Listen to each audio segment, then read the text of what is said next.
We're recording. All right. So we're gonna jump in here and show a little bit some new things. Like Chad and them were saying this morning, a lot of this is um, not changed for the surveying side. I'd say 98% of it has not changed. So we'll jump into my PowerPoint here. Let's see if I can share my PowerPoint with everyone. Can everyone see that PowerPoint? Nope. Okay. You may get a... There it is. Okay. John, Brent, Mary, Homer, you guys get that presentation there? Yes, we have it. Okay, cool. Okay, so once again, Open Road Survey. Just a quick introduction of some of the things that have changed. Some of it good, bad, however you want to take it. It is a complete interface change. They showed that this morning, how it's changed. I think you'll like it. You know, especially you're so used to dealing with Microsoft ribbons and things like that. It's kind of similar. So I hope that will be appealing to everyone. The overall workflow between ORD and Power Geopack SS10 is the same. It's just now everything's driven based on ribbons and different tool sets and workflows. And all data, like they mentioned, it's contained in the drawing file. And with that, there's no GPK file. We don't have that dependency no more. Some of the other changes, there are some new tools. Shannon kind of capped on some of the new tools this morning, or quite a few of the new tools that I'm going to talk about here. We'll just kind of demonstrate how those tools might work and how you may apply. One of the things I don't remember them talking about this morning was the background map. Background map is a new feature in the past with SS10, SS4. If you wanted to have a raster image as a background, aerial, street view, not street view, but street map, you had to go and attach it as a WMS file. That is now kind of a feature that has been added to ORD. It does require the DGN file coordinate system to be set. So hopefully over the last few years working with SS10, we've gotten a habit of setting the coordinate system on our DGN file before we start working in it. If not, to take advantage of this tool, you will need to do that. It has 3 mapping options. It has a street, which displays the highways and streets only, kind of has a gray background, an aerial, and a hybrid. Hybrid's basically the street and aerial combination. Let me pop over here. Let me move Geopack over, or not Geopack, but Open Roads over, and I'll demonstrate that for you.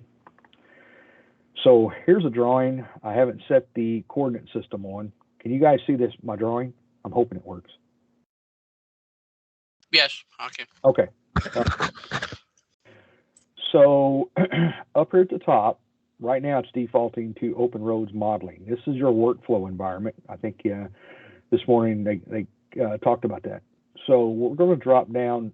I'd say 90% of your work is going to be in the survey workflow. Other than whenever you start preparing plans and things like that, plats, then you may be jumping between standards and survey, but most of it is going to be on survey or drawing preparation. So on the home screen here, down on the far end, we've added the geographic coordinate system. up front. We put it on the front of this home page instead of under the utilities, which is normally where it's kept at. I ask them to move it up to here. That way, it kind of puts it up front. You guys don't have to hunt for it, and it kind of reminds you all the time. Hopefully, don't forget to set your coordinate system. So to set this coordinate system, like always, we're just going to pick a coordinate system. We're going to pick from library, and in this case here, I'm just going to pick just Missouri Central State Plane, and I'm going to hit OK. Once I have this, now I can come in here and pick this background map. And I can add a street view.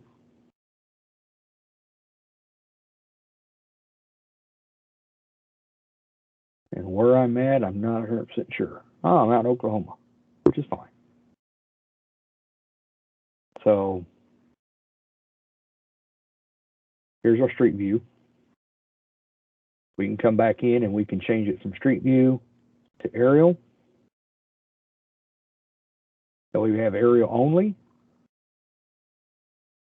We have the option of hybrid, which is the combination of the two. We can also, in the same tool set, we can change the transparency.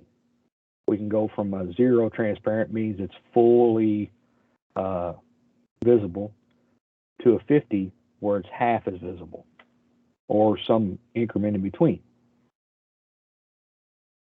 Now, we can turn that off as well from here. Now, like I was mentioning, if you did not have your features, or your coordinate system set, this option will not be listed here at the bottom, that tool. So if you're looking to attach it and you come to your view attributes and you come down here and it's not there, it's because you don't have your coordinate system set. So just keep that in mind. Slide that back out of the way.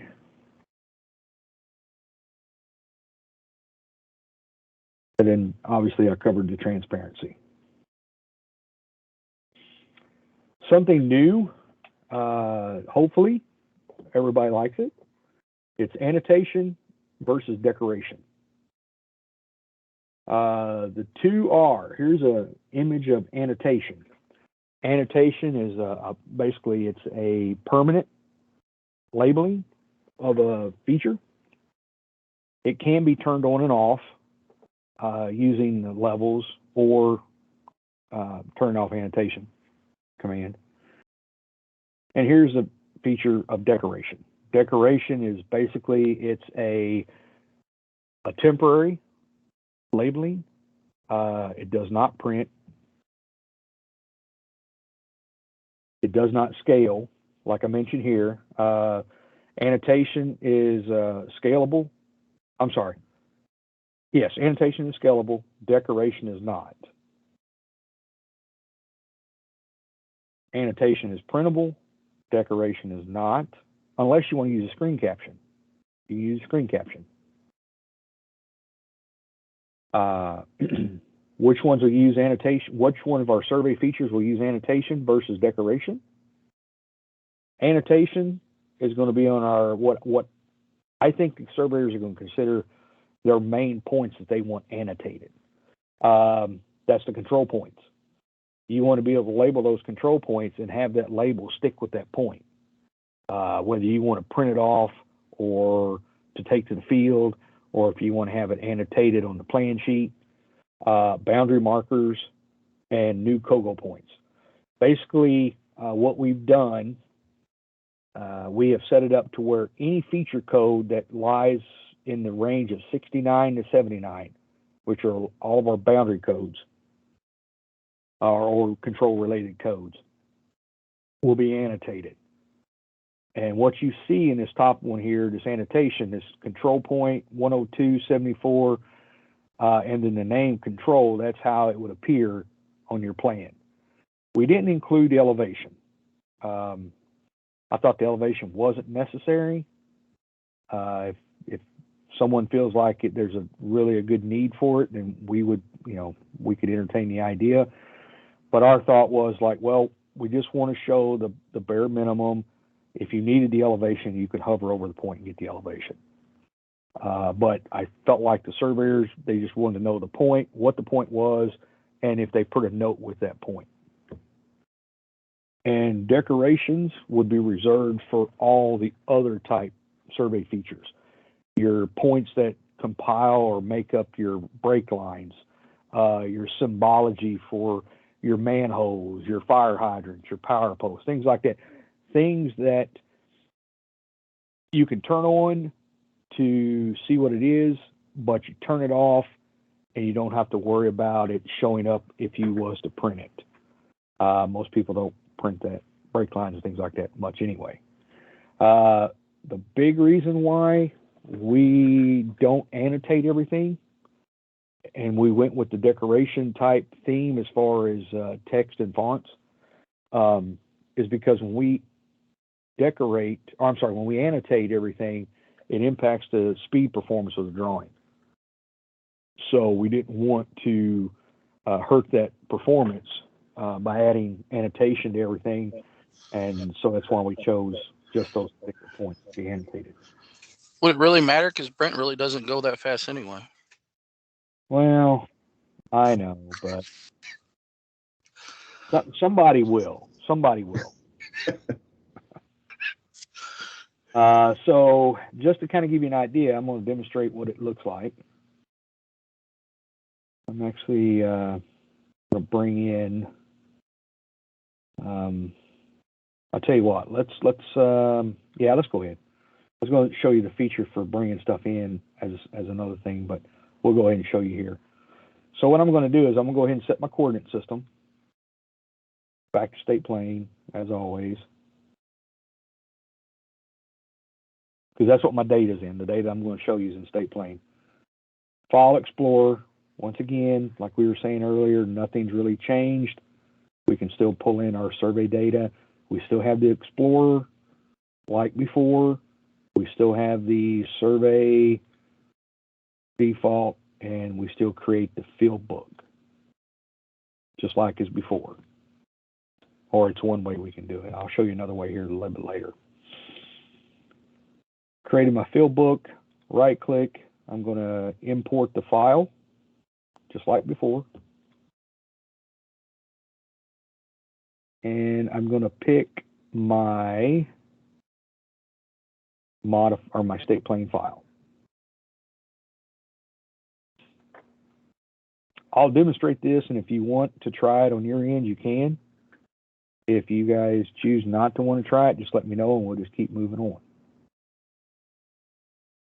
So what I've got here is I've got some boundary points that we had shot, just to give you an idea, kind of where it's at. It's in Jeff City. It's around 830 Modot Drive. So I'm going to leave. That don't look too bad. I may turn my transparency a little more. That just kind of gives you an idea. So now, as you can see there, right now it's set for decoration. All these marks, if I zoomed in to this mark, it's only decorated. There is no annotation to it. If I come up to, let me unpin this. Hang on one second. I'm trying to get this toolbar out of my way here. I guess it's not going to let me. Okay, I might slide it down some. So I come up to my utilities here, and this is where we'll find our annotation or decoration tools. It's under our utilities and then decoration. Right now, those are names. Those are considered names. So we just turn off names, or we can turn names, code, elevation, and any kind of description that was applied. The setup, observation, and icons are not available.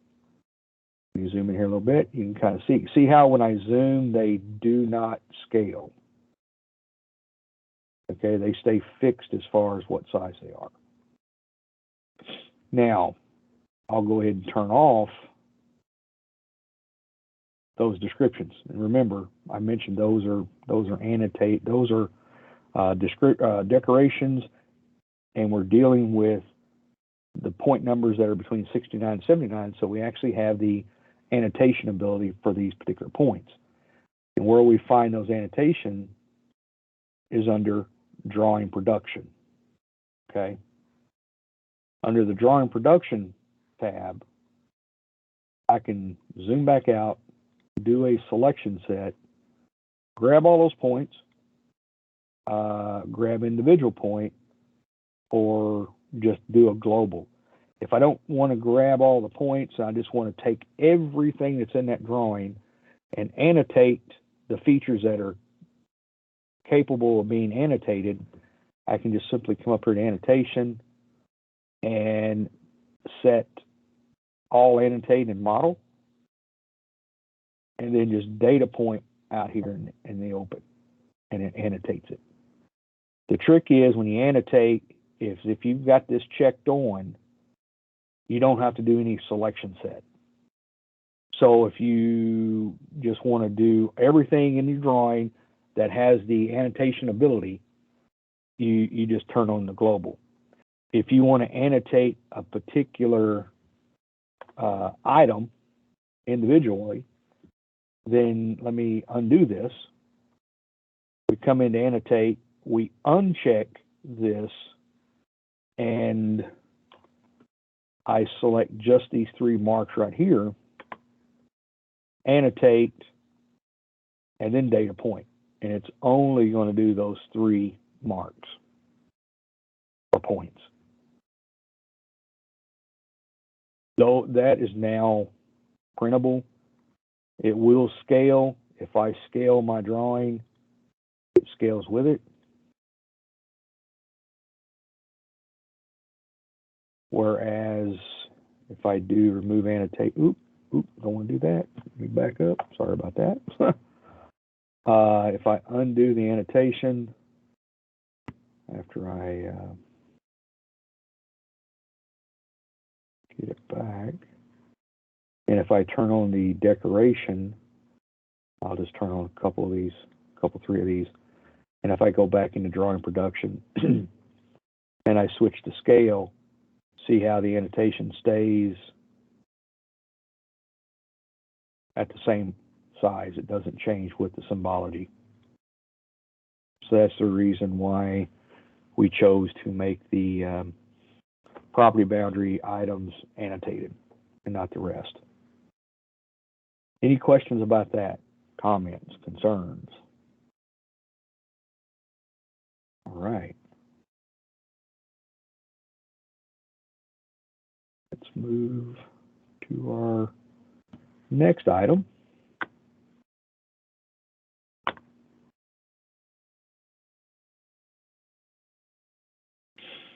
I'll tell you what, you guys want to try running that to run through it yourself, or do you want to just keep moving on?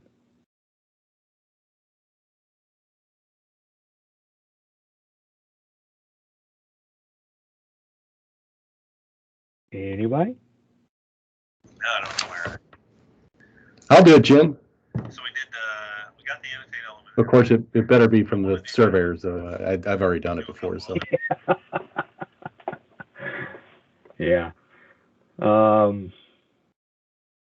Well, I mean, if nobody wants to try it, it's pretty straightforward.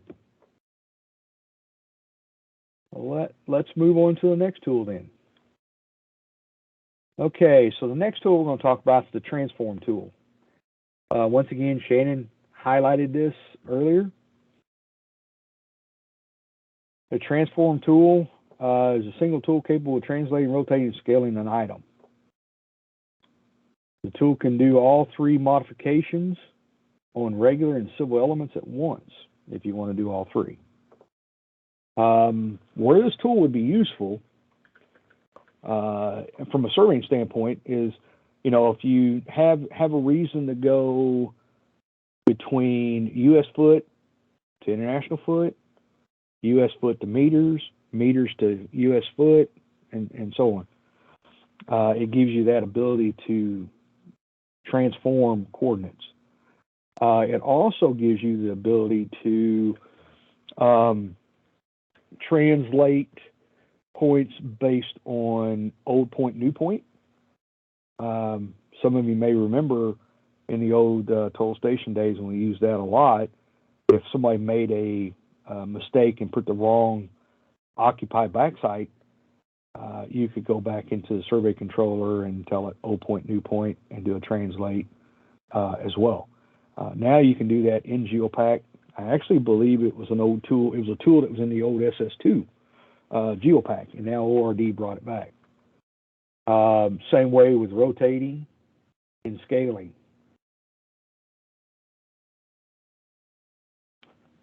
And once again, I mentioned you could do it. You can do your feet, meters translation, and you can transform actual coordinates within the drawing. And there's the tool: translate, rotate, scale, and also by elevation.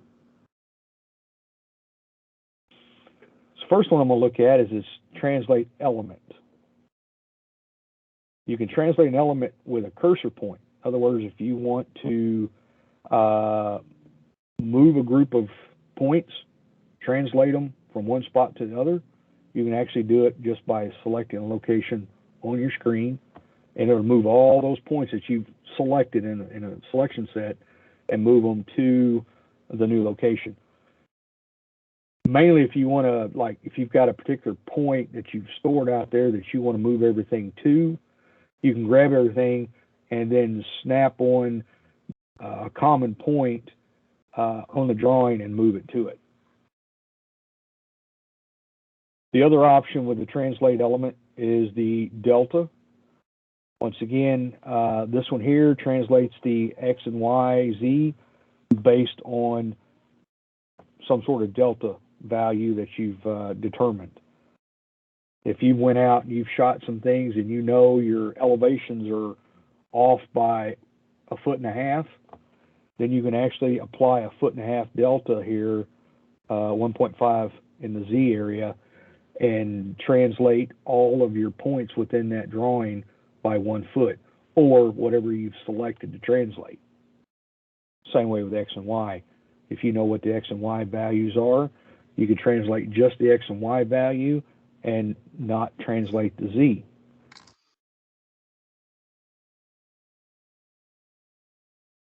Jim, will this be helpful later on when we get a new datum and we shoot new coordinates and try to bring in old stuff? Yes, you can actually do that. You would be able to go in and take when we make the 2022 datum shift, or even now, if you've got projects that were done maybe on an old adjustment, and you want to bring that data in and move it from, say, a 02 adjustment, an 09 adjustment, or 07 adjustment, you want to bring it forward to a 2011, then you just need to know what those deltas are, and you can bring all that data forward by using that tool. Your point translate, this was the one I was mentioning earlier, where you can do from a new point to, from an old point to a new point.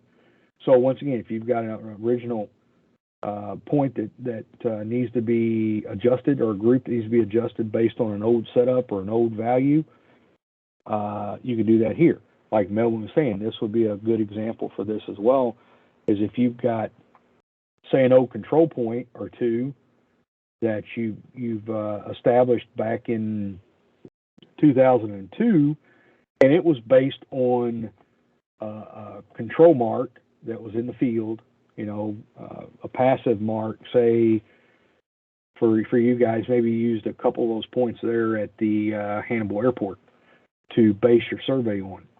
It's in state plane, you haven't rotated anything, so all you would really have to do is key in a new point for today's value, and you could go in and pick the old value and the new value and it would shift everything based on those new values. So that would be a good example for that. And to tell you what, I can demonstrate that if you want. Right here, we'll just use this data set here that I've got, and we'll go into the geometry. And like Shannon was showing this morning, it's under the, or I'm sorry, it's within the horizontal tool set. It's under the point, locate point option. Actually, I'm totally wrong. It's in the common tools transform. I jumped ahead of myself. Sorry about that. So here's your transform tool. Up here is your recap here. This is your foot meters translate. You can pick this U.S. survey U.S. survey to meters. It's going to show you what you're scaling, and it's going to scale both the horizontal and the vertical, which is what you would want. It's also scaling about a zero origin, which is what we would want to do as well. We wouldn't want to scale about, I mean, there could be a time where you have to scale about a fixed point. The way MoDOT should be handling their coordinates, everything's about a zero origin. So hopefully we're not having to do much scaling about a fixed point. I think we may have instances where we hire consultants, and consultants like to scale about a fixed point, and really we shouldn't be doing that. And so if I want to convert this, I just have to go out, obviously, and grab some data to convert. I'll just grab all this data set, go back into the modification tool, and just click in the space out there. And you'll see somewhere it has moved my values to where they All right, are. Oklahoma. Yeah. We're in Oklahoma, which makes sense because you're going to scale it back 3 feet on all your coordinates. Now, if we want to go back the other way, we just pick meters to US feet, click out here, and hopefully we're back in Jeff City.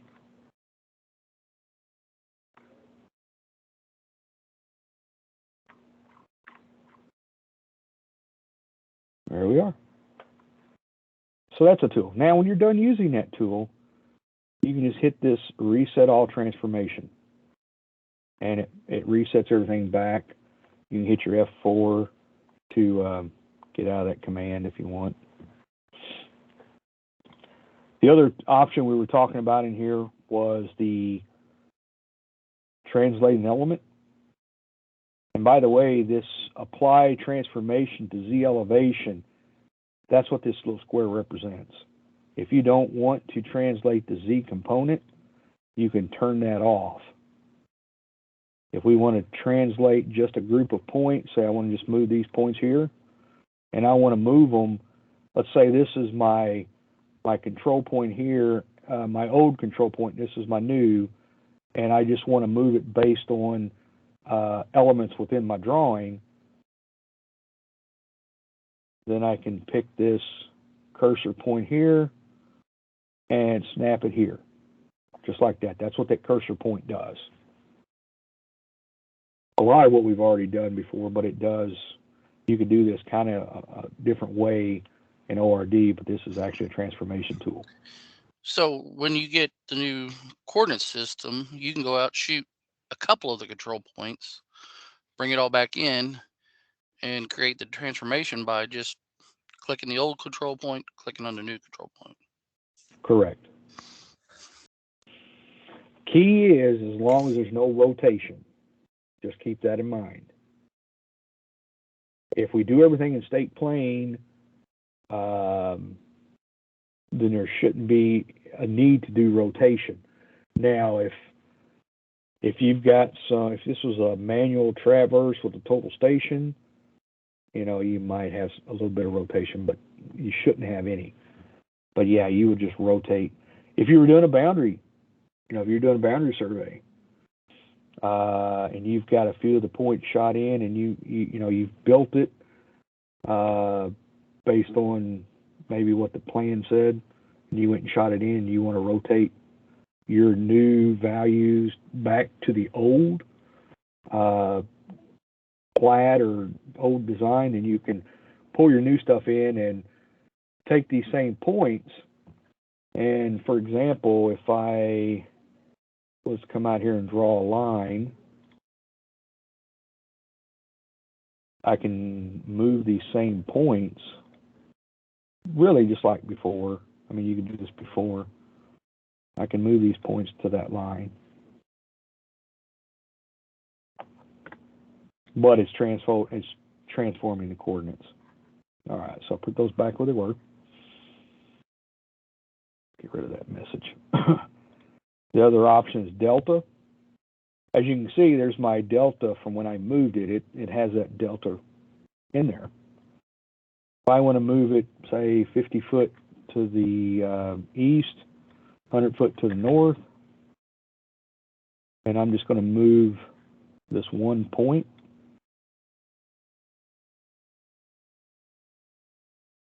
See how it's trying to move it up? It just moved it over and up.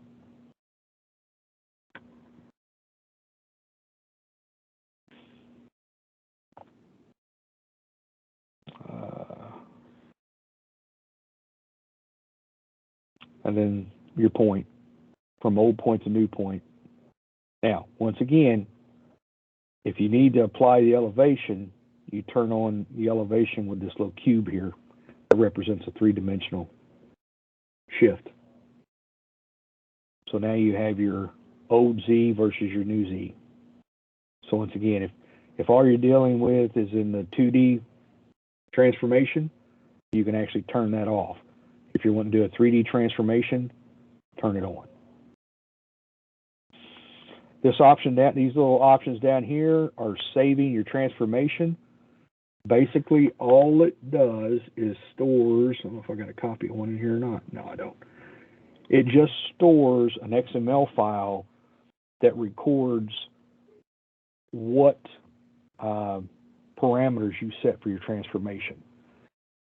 So if you set it up as an old point, new point, it's going to store that metadata about the old point, new point transformation. And you can save that so that you have that for your record. If you want to apply it, you can apply it again. If you want to duplicate it, you can just pick it and it duplicates that transformation. So that's what that tool is for.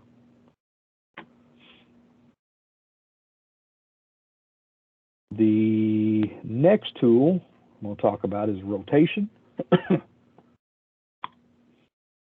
Once again, you pretty much have the same type transformation, except this isn't a rotated setting. We can rotate about a cursor point. We can rotate about an angle, and this does it in counterclockwise rotation. We can rotate based on an active angle that is in the drawing. So if you went to your manipulate tool and you have an active angle that you want to use, you can use that angle as well. We can also rotate using 2 points defined from and to.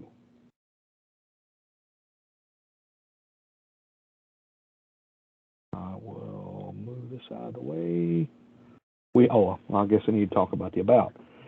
So we do this, a rotation about an accepted point, fixed point. So in other words, we pick a X, Y, Z. So if you've got a point within the drawing you want to rotate about, the zero origin, and then the center of an element. jumped ahead there. God dang it. Now let me pull up MicroStation. Undo that. Any questions so far?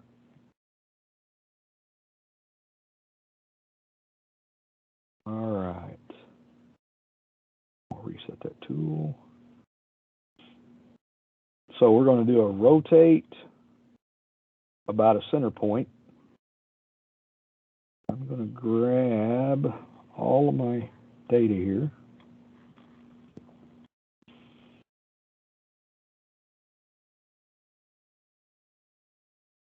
If you don't want to do any translating, just turn off your translation. And we just want to focus on rotate at the moment. So we're going to rotate, and we're only going to do it in a 2D rotation.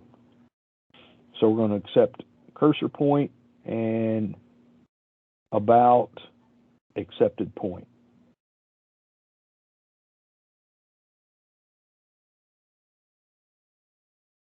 So I snap on this point here, so I want to rotate about that accepted point. So I snapped and accepted that point, and now I'm rotating my image or my data, as you can see there. Can everybody see that? Okay. About a fixed point. If I know the X and Y I want to rotate it about, I can do that. Want to be a good one here. Let's see.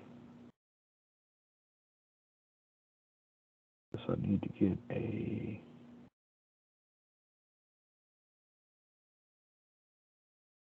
Well, that's going to require an X and Y. I don't have one for that. Sorry about that.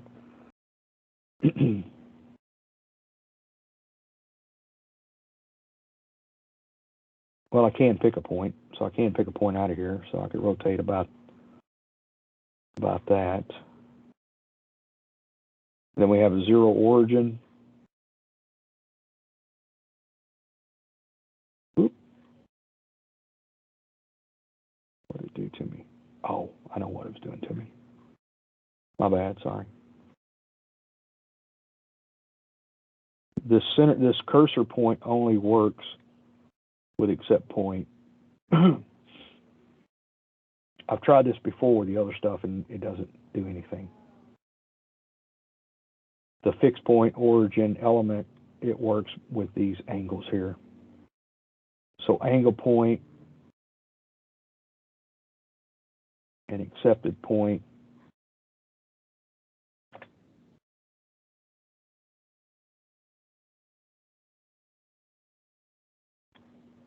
Okay, it doesn't work. That accepted point don't work with that one. Sorry.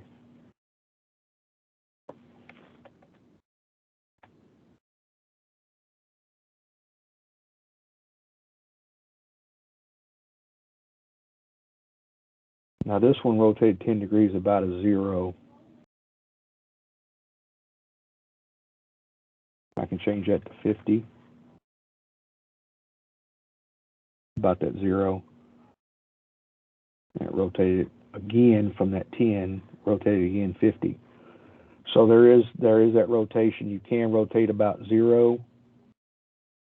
And the element center is kind of different. Let me, whoop, I went too far. Zoom in here. Center, it's actually rotating everything about this, about the center of all these. So when I put 50, it just rotated, 50 degrees.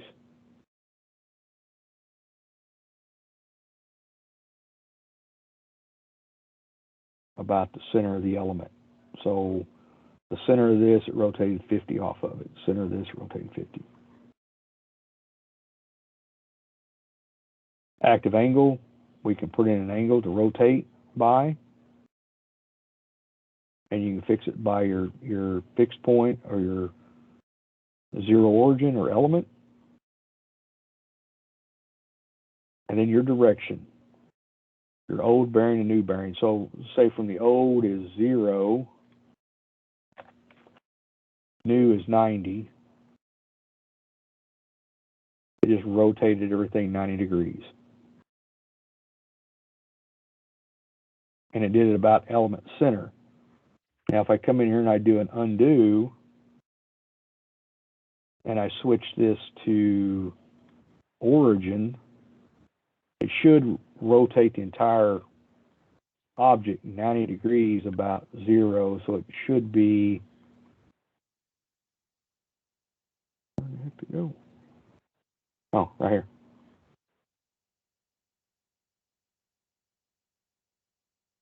But it's rotating about 0 origin, so it's about wherever 0 origin is over here in the lower left. Any questions about the rotation? I don't know if many will do that. You might have some cases. The next one is scale.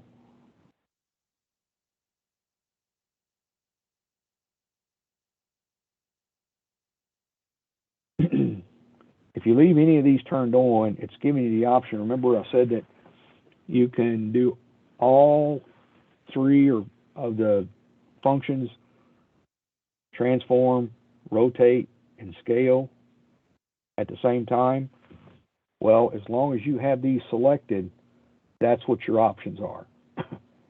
If you're only wanting to do one type of command, you want to make sure you uncheck those other commands that you're not wanting to execute at that time. Okay, so this is our scale. Where I think most servers would use this is if you're wanting to scale from state plane to modified. Currently I'm in state plane, and if I want to modify this, so used to back when we had SS2, a lot of times we would just survey in state plane, and then if the project warranted a modified projection, or if it had one assigned to it, we would map everything in state plane and then modify just in the drawing, and kept all of our field data in state plane. Whether that's a good practice or not, that's up to you. That's just something we used to do. So if, for example, I want to scale all these by 1.00, I had this number down, 895, I think. Yeah.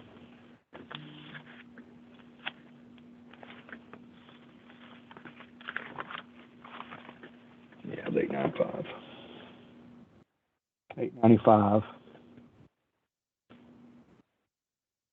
It should modify it and throw the points up into here, and it did.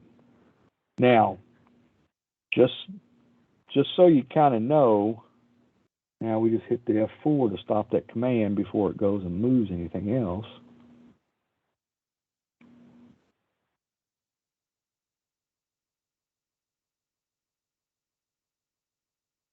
I'm going to open a modified file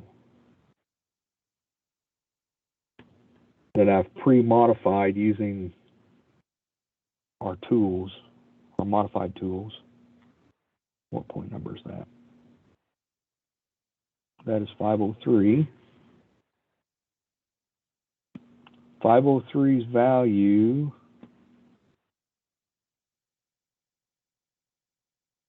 is copy. Let's see if I can just paste it out here. No. 503's value is a 5. I'm going to read the last 3 here. 567.959.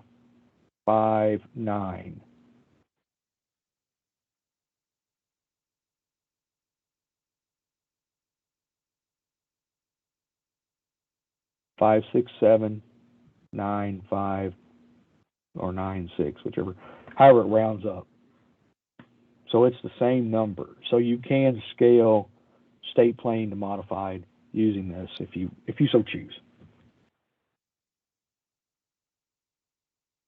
So that's the one thing I see using that tool for more than anything. Or if you've got a project that was modified in one value and you want to take it to another, you can figure out what your scale would be between one factor to the other and apply that factor and move it. You could do that in here as well. So that's the transformation tool. Any questions about that? And I just showed the scaling element. Any questions? Comments? All right. Next tool, horizontal geometry. Once again, Shannon kind of captured this right before lunch. There is that new tool. I think you as a server is going to like this one. It is under the points tool, and it's called locate point. Locate points gives you the option to store points at angle resections, point intersections, point on curve, radially storing points, and the traditional traverse method. I think you'll use these tools in addition to the civil geometry tools to build your alignments for your projects.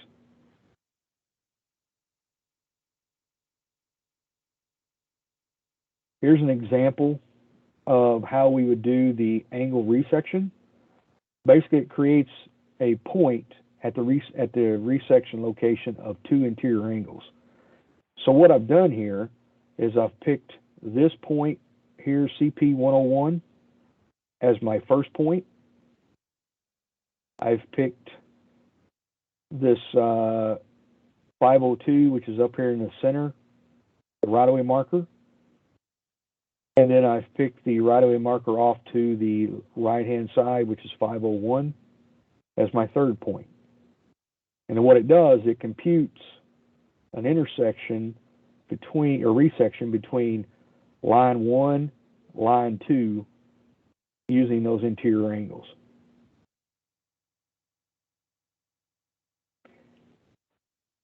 Not sure you would use this much. That'll be, maybe there might be a case out there, but that feature is there. Trying to think what you might use that for, unless you were doing like a maybe a bearing intersect on a property boundary, maybe. If you know the interior angles and you wanted to intersect and create a corner for a parcel using two lines with angles, maybe you've got it's the opposite corner you're trying to establish, and you use the top line and one of your side lines, and you split. I don't know if you could even do that or not. There might be some way out there to use it. I just can't think of one off the top of my head. The other one is a point of intersection. This point actually creates the PC, the center of circle, and the PT on two lines that are intersecting. Once again, I use the same 3 points. I pick CP 101, which is this control point here in the lower left, as my point 1. My point 2 is this center marker here, this right-of-way marker. And point 3 was the marker to the right.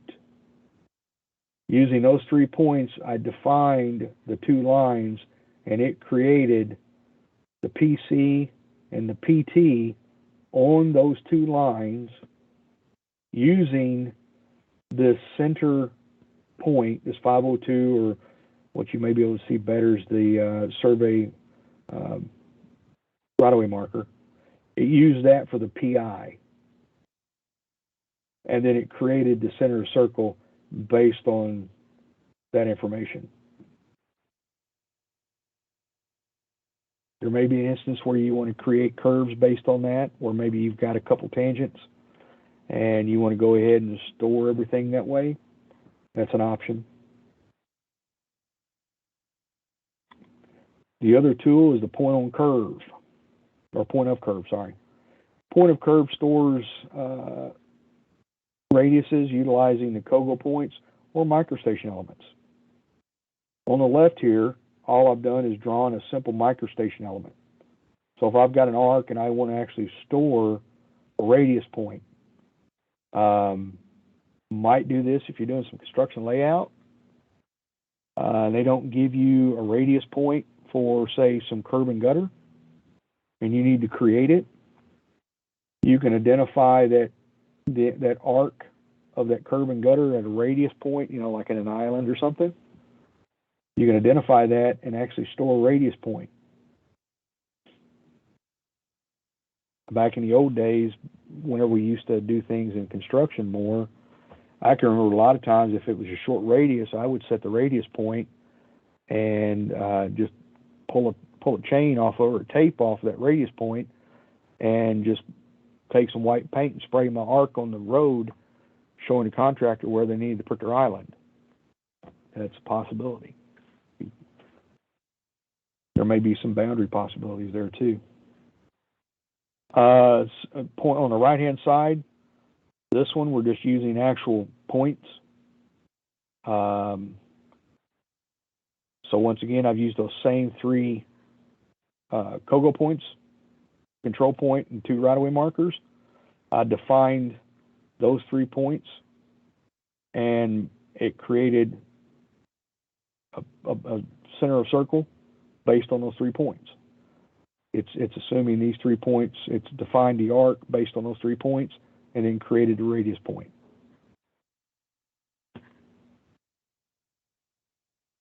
The next tool is Radial. And this tool here, we have to pick a backsite and setup, or occupying a backsite, I mean. In this case, I picked the control point as my occupy, a backside in my right-of-way, and then I defined at what angle I wanted to do a radial point at. As you can see here, I just did a radial for 60 degrees, and it stored that point.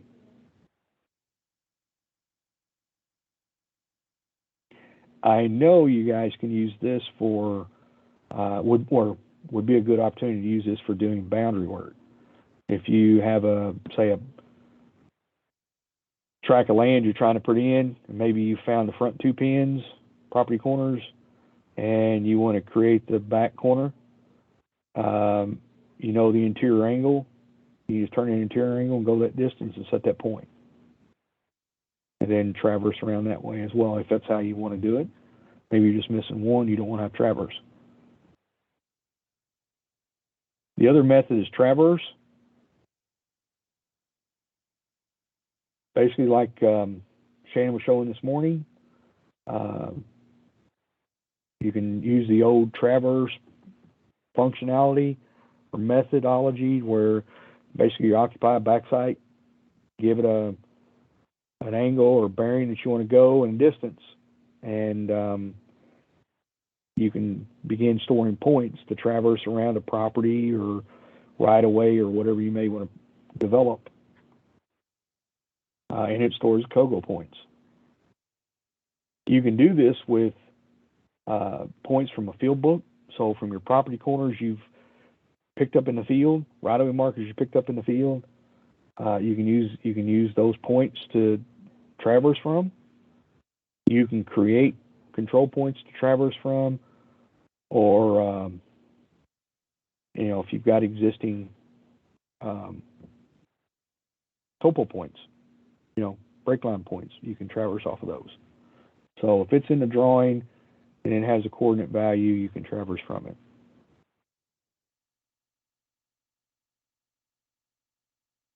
So that's the end of the new tools. Let me demonstrate some of those functions.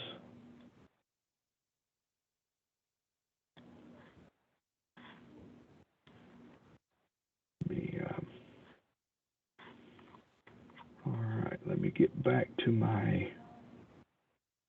tool here. come down into this area here.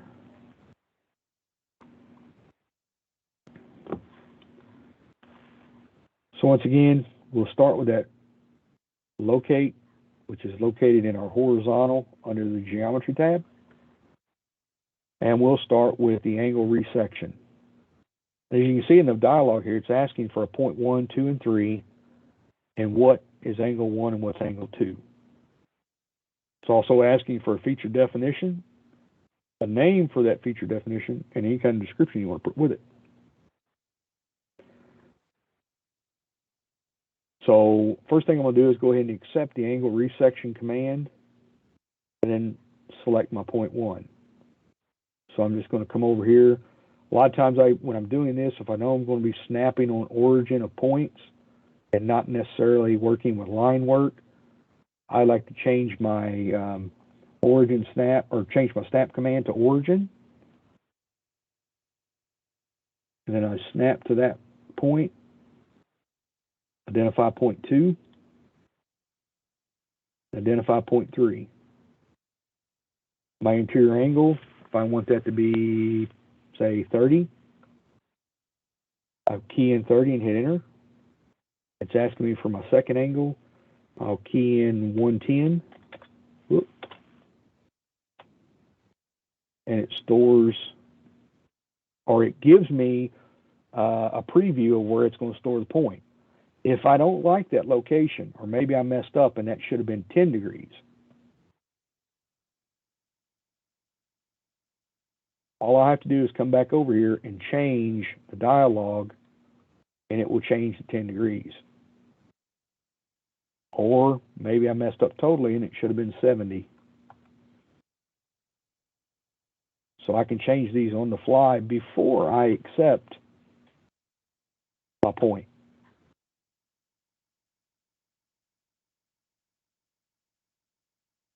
Because it's still waiting for me to accept the point. Now, once I know I've got it in the right spot and I'm happy with that, one thing I should have done, I'll go ahead and change it. Let's see if it works. I should have assigned a feature definition name and everything before I started, but let's see if it'll actually work once I've actually got everything set.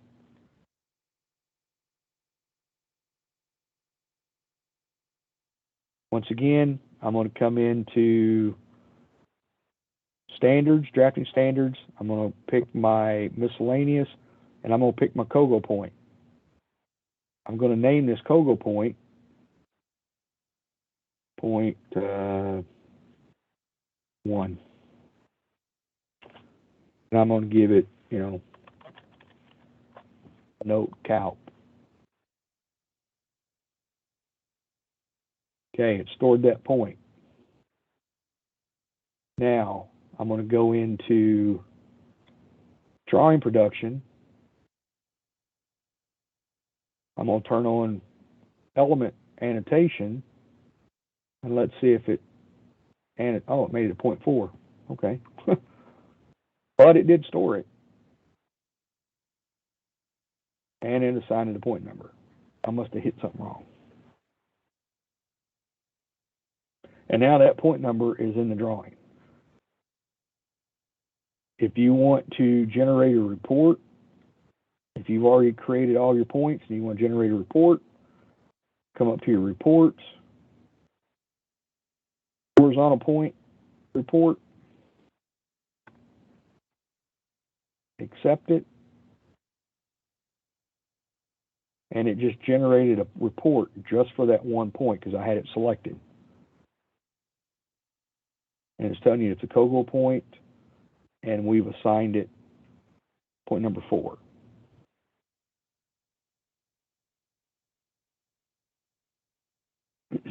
I don't think, I'll look back at it, I don't think it took my changes after the fact.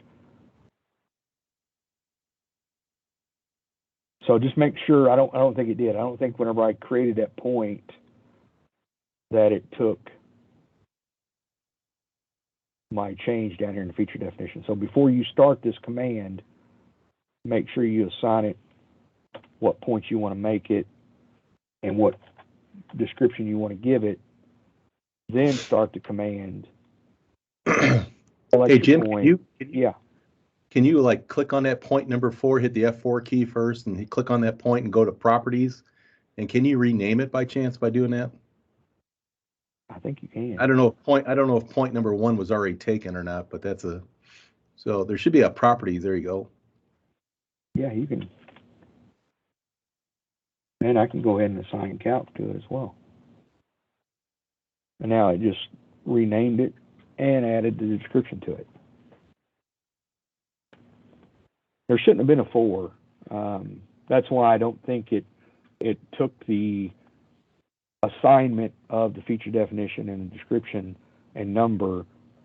Or it took the it didn't take the name and the description assignment once I started the command.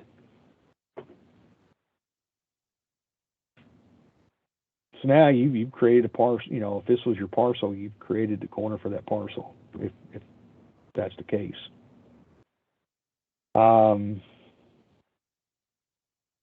undo that.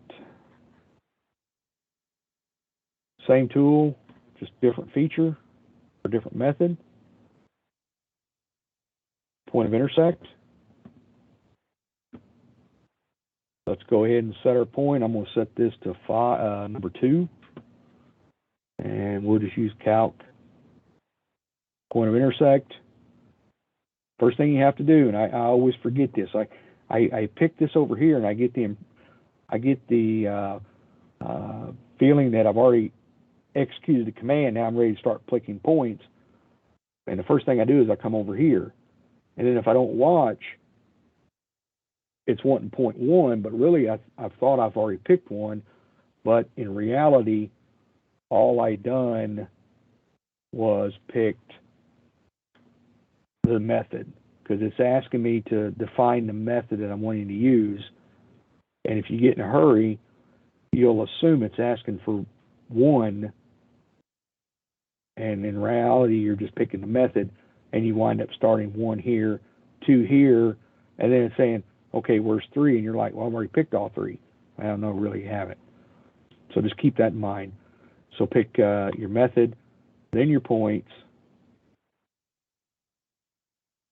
then you assign your radius distance. So if you want it to be 150-foot radius, and now there's your points. And it's using this point number 2, as your PI point.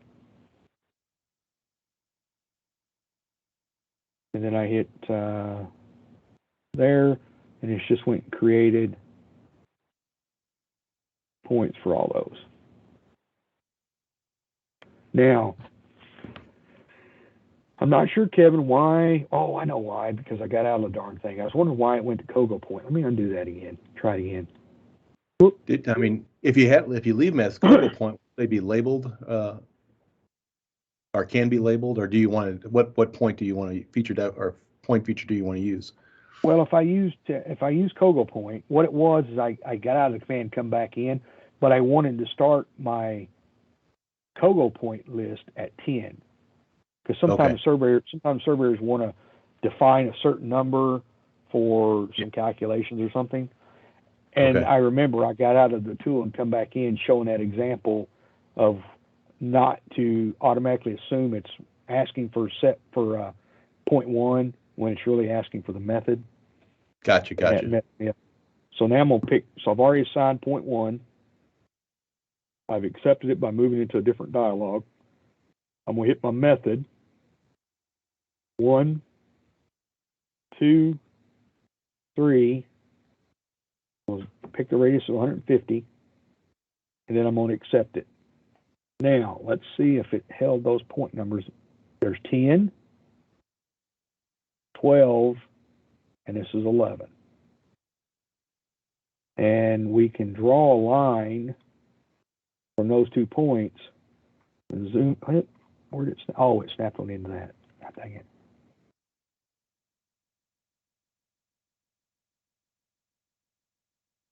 Make sure your X shows up. Why is it popping out there? Why is it popping out there, Kevin? Because he probably has that as the origin. May have to talk to Chad about that one. Oh, no, my origin changed. Or my snap changed. There we go. Sorry. There you go. There you go. My snap had gotten changed. I don't know how it got changed, but anyway. If you look, that point definitely falls on that line. And the other one will be the same way. So that's a tool. You need to define a curve based on a couple tangents. So when you're putting in some alignment for a roadway, and you've got some markers each way, and you just run an intersect, and you want to store that curve, you can store it that way. Some people like to have the COGO points in their point list. You can have that. We'll just grab these points here, and we will do a point report real quick, just to kind of see what we actually get.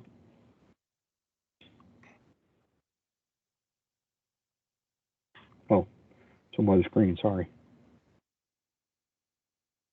And now you can see your 3 points, and I picked that other point with it, but you can see your 3 points now. You can export these points. It's not the best of ways. Kevin and I talked. We may see if we can't build some sort of report for that. But if you want to go down here to your geometry point ASCII, comma delineated, it will create a file similar to this. You can export that out, or you can actually come in here and grab those points like that, copy, open up some sort of text editor, like the one I have here. We're going to do a new, do a paste. Drawback is it does put those spaces in there, but I think both Trimble, TopCon, they'll ignore that space in front. So you can upload, you can save this as a file, upload it to the survey controller, and put it out to the field. The one thing you'll also want to look at, looks like it's, you know, if you're going to assign some sort of code to it, you may have to do that later. Otherwise, I think there's an extra comma in there that will mess up things if, oh, that's the elevation, that's why.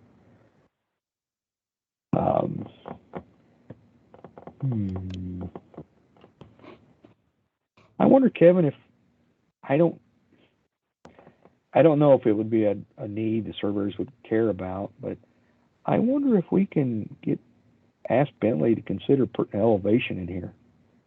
That if we want to store a point using this command or any of these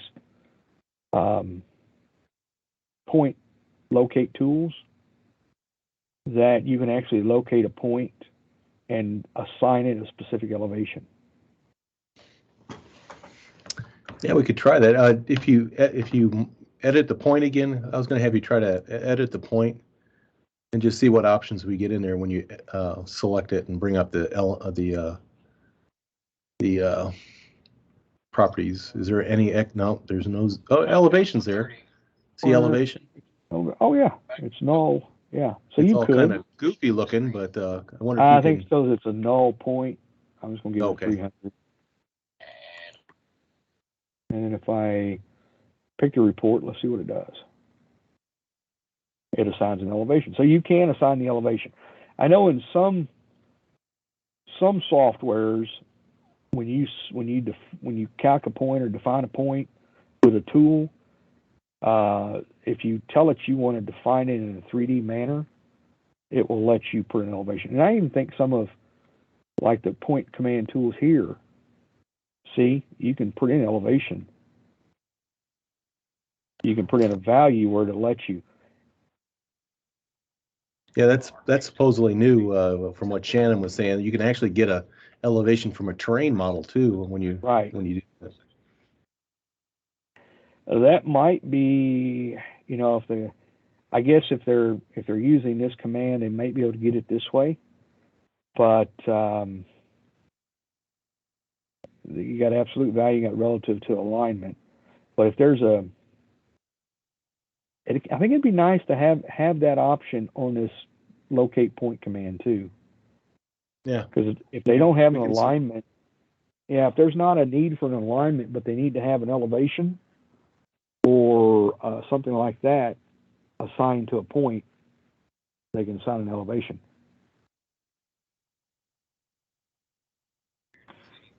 We can submit it. Okay, cool. All right, next tool, let's see here, is any questions so far? Do we want to take a break for a minute? I know we've been going for a little bit. Yeah, let's take a 10-minute break. Yeah, the All other right. group just finished their 10-minute break, so. All right, let's do 10 minutes, so, Quarter till? Quarter till will be fine. See you back at 1:45. You hear me, Jim? Yes. Hey, I don't know what. We had mute problems. It completely muted us for a while. Well, that was actually Melvin. He did that. He didn't want to hear you. But anyway, what's Probably. up? Not? So You want to ask? do you want to? Yes, we would like to have elevation in the coordinate readout points list. Okay. Especially if you have dumped something in there like topo and stuff like that, but you want to go back out and check a point and make sure, Right. when you dump that back out, you need that elevation in there. Or borings or anything else. Or borings Yeah. or anything. It needs the elevation in that coordinate point list. Well, I was thinking about that. Now, if you do borings, which you can do it this way, you can do it based on a bearing. If you just want to set 2 points on each end of the bridge, and you want to store your points based on an angle, like if you're going to put a skew in it or whatever, you can store your points that way. And yes, you can assign an elevation based on the design or whatever. No, I'm actually talking about already shot elevations. Yeah. And I was kind of thinking that too. We'll take our control points, put them in our alignment file as control points, which have an X, Y, and Z on them. Mm-hmm. But if we go back out into a field from some points that we calced wanting to go, and we want to go set our base back up on that, we'll take those points back out of there with already the X, Y, Z on them, mm-hmm. and put them in a data collector and go back out to the field. Okay. So you're saying you want to have that ability that if you're calculating points here, you have the elevation. You can assign an elevation to a point, right? Yeah, all of them. Yeah. So in case we want to cut and fill or whatever else. Too. Okay. So that's why I mentioned that to Kevin. I thought, well, there'd probably be a reason, because I know we can do it with this feature, because you can come in and do a value. Well, yeah, but that's only doing one at a time. Yes. So as you're calculating, if we put 15 points in there, we don't want to have to go through and put the elevation of 15 points. When we set a point, if it's interpolating what that is through a terrain model, right? Then let it interpolate through that terrain model. But the elevation, we don't want to have to go through and interpolate, what's going on with the elevation. Yeah, I think if I'm understanding you, and I think I am, if they would take this option right here, which gives you the ability to key in a value or assign a value to the points that you're calculating, or if you want the points that you're calculating to just put a button in there that says all. Yeah, or something like that. And when you do that, I think when you check that and you put the elevation on it, whatever points you store, it's going to assign that elevation to until you change it. Yes, that's fine. Yeah. So I think what you're wanting is this right here on the locate point tool. Because in the traverse command, you don't have an elevation. No. Right. No. You're right.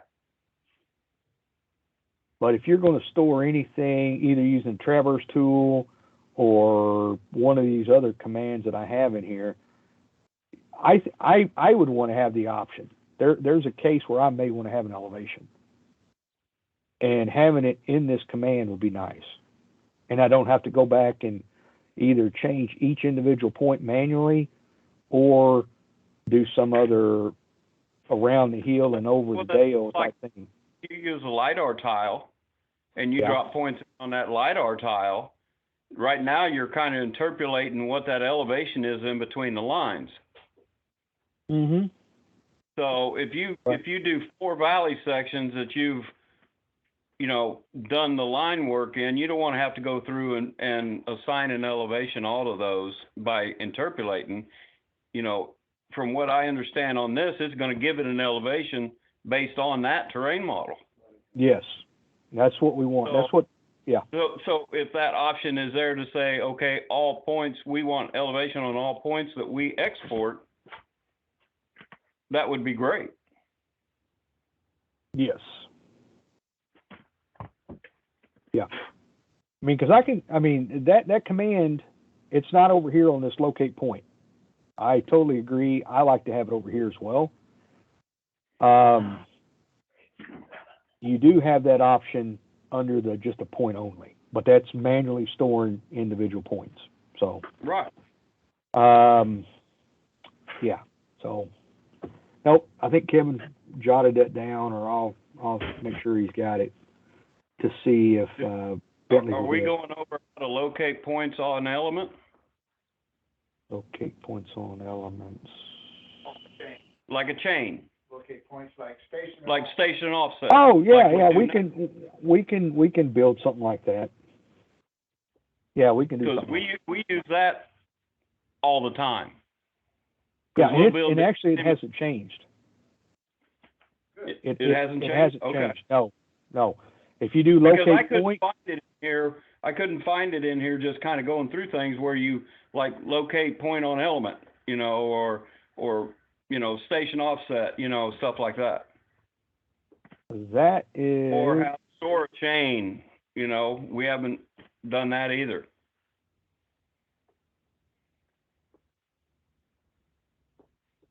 Yeah, your store chain, all that stuff's right here. It's the same. All that is the same right here. There's your complex. Start station, add equation. It's all right here. It's the same complex by PI. It's the same as SS10. They've just put it in this ribbon here. And that's how you even store a curve and stuff like that? Your curves are right over here. Between points. Oh, I'm sorry, that's profiles. My bad. Sorry.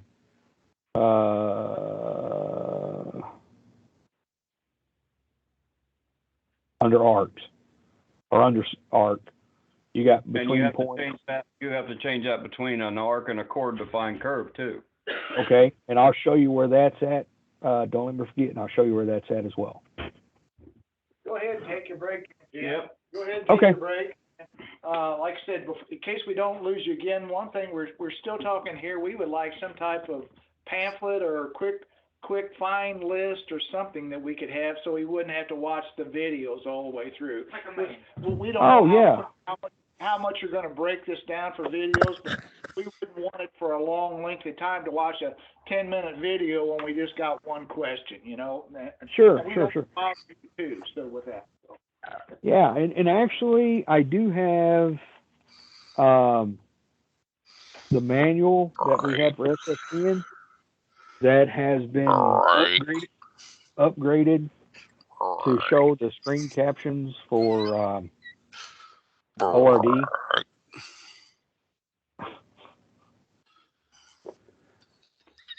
That's not us. So I know it's Melvin. God. You do know we're recording this, right? Melvin Disler. What's going on? Not special.